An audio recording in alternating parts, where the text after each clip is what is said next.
If you choose the right discipline today, 6 months from now, the person looking back at you in the mirror will be a stranger. Not because your external world has shifted, but because your internal architecture has been rebuilt. Most people treat time like a leak they can't plug, filling the gaps with expensive distractions and calling it adulting. But a silent 1% treats their leisure as a private training ground. They understand that a hobby isn't an escape from life, it is a rehearsal for it. I am going to give you 10 hobbies that appear ordinary to the observer, but build something formidable within the soul, focus, composure, and the raw ability to endure when your mind screams for comfort. The Stoics lived by a rigid truth: you do not rise to the level of your goals. You fall to the level of your training. Marcus Aurelius didn't just write for others. He wrote to command himself to do the work a human being is meant to do. Epictetus taught us that while we cannot control the wind, we can control the sail. Stop waiting for the right feeling to arrive. Pick one practice and become the person who cannot be shaken. In 6 months, they won't ask what changed. They will ask how you became so dangerous. Hobby 1 is boxing. This is not about learning to fight the world. It is about learning to dominate the version of you that folds under pressure. In the ring, there is no room for the ego's lies. Boxing demands timing footwork and what the Stoics would call a tempered spirit, the ability to maintain calm aggression. You learn to breathe while your heart is sprinting and your lungs are burning.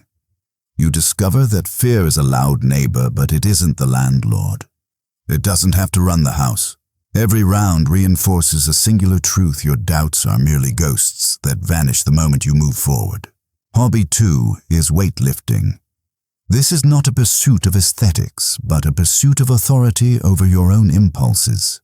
The iron is the ultimate Stoic teacher because it never negotiates. It doesn't care about your excuses, your bad day, or your lack of motivation. It only responds to effort. By choosing to move a weight that is fighting to stay down, you prove to your nervous system that discomfort is not a signal to stop, it is a signal to grow. When you learn to do hard things on command in the gym, the rest of your life begins to obey your will. You stop asking for permission to be strong and start commanding it. Hobby 3 is journaling.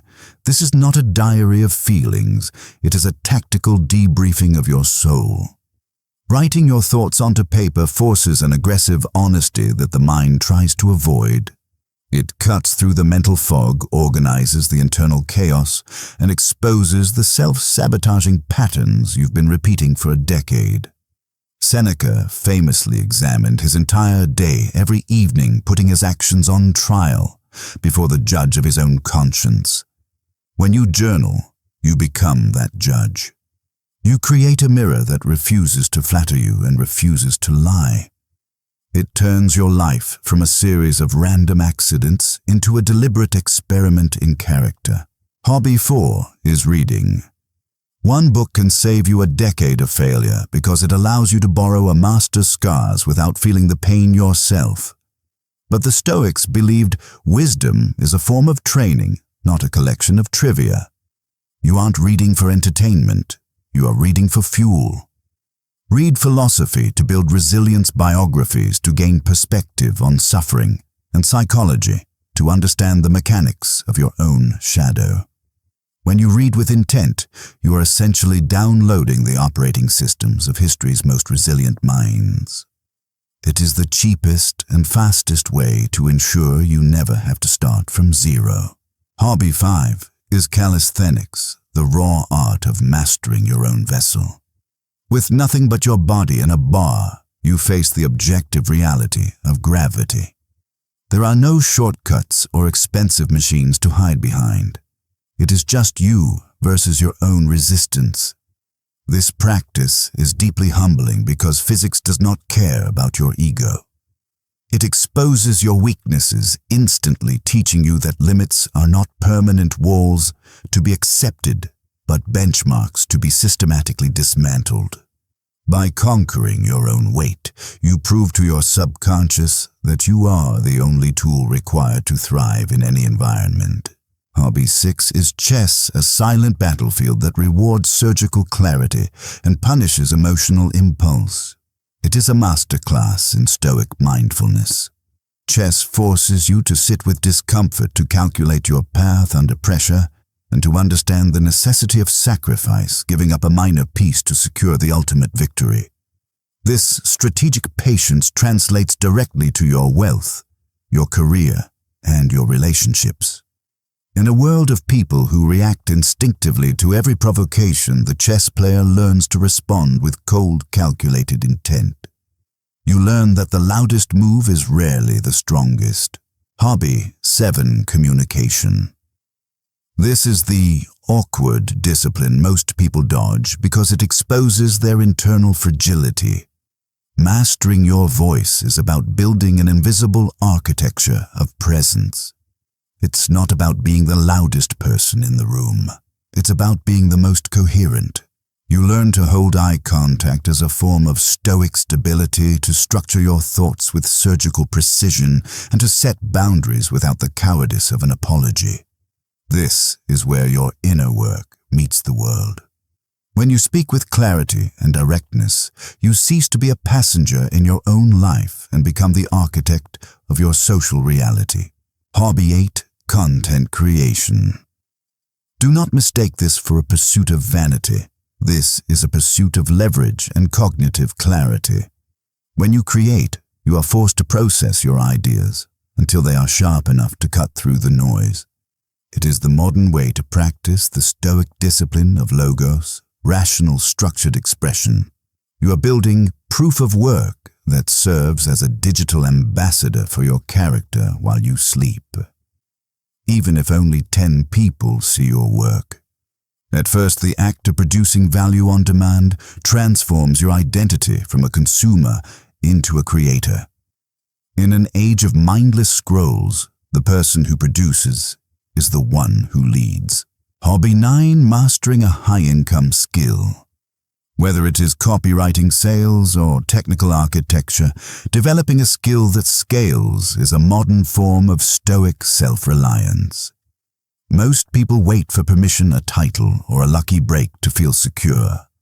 But the 1% understands that security is not a salary. It is the ability to produce value on demand. This practice teaches you the discipline of the apprentice and the focus of the master. When you own a skill that the world needs, you stop begging for opportunities and start creating them. You move from being a cog in someone else's machine to being the engine of your own freedom. Hobby 10: Running. You are not running away from your life. You are running toward the version of yourself that refuses to break when discomfort arrives. Running is a mental fortress disguised as a physical activity. It is the practice of keeping a promise to yourself when no one is watching and when every fiber of your being is begging for the relief of a stop. This builds a unique kind of endurance that the Greeks called hypomone, the ability to remain under pressure without buckling. It separates the 1% because while others stop the moment, the feeling of motivation fades, you keep moving because your training is non-negotiable. Here is the singular rule that makes this entire framework function. Do not collect these hobbies. Choose one. Commit to it for 6 months. Place it on your schedule and treat it as a non-negotiable contract with your future self, not a whim dictated by your mood. The 1% do not possess superior luck. They simply possess a practice they refuse to negotiate with. Pick your discipline today. Start small, but start immediately. Your future self is waiting for you to begin. If you value this pursuit of excellence, subscribe to Inner Wisdom Stories. By joining us, you build the habit of protecting your inner peace and choosing maturity over distraction. Finally, I want to hear from you. Which hobby belongs on this list that I missed? Comment below with your addition and tell us why it deserves a spot in the forge.